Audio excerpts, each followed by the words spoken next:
예수님은 산에 올라 밤새도록 기도하시고 제자들을 불러 12를 세우시고 그들을 사도라 부르셨습니다.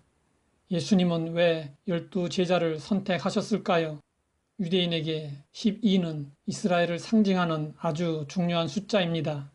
하늘을 대표하는 숫자 3과 땅을 대표하는 숫자 4를 곱하여 얻은 12는 완전수입니다.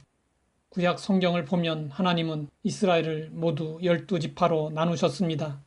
성경의 마지막 책인 요한계시록 21장에 나오는 천국의 문은 모두 12개입니다.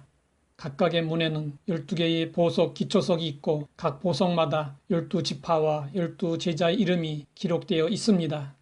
이렇게 12는 중요한 숫자입니다.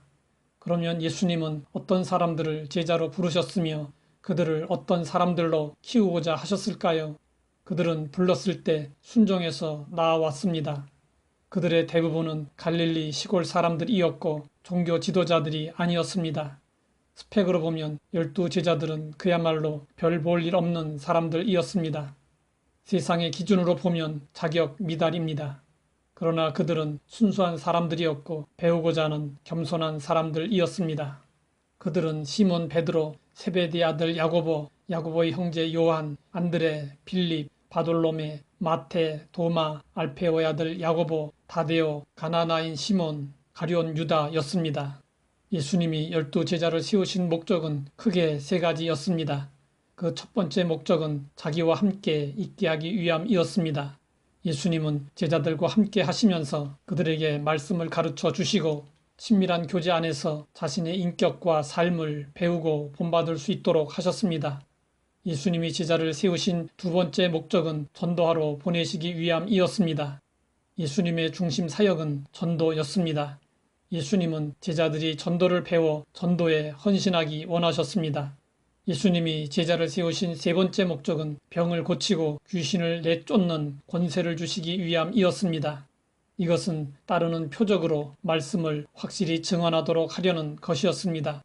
당시에는 예수님이 육신을 입으셨으니까 함께 할 수 있었습니다.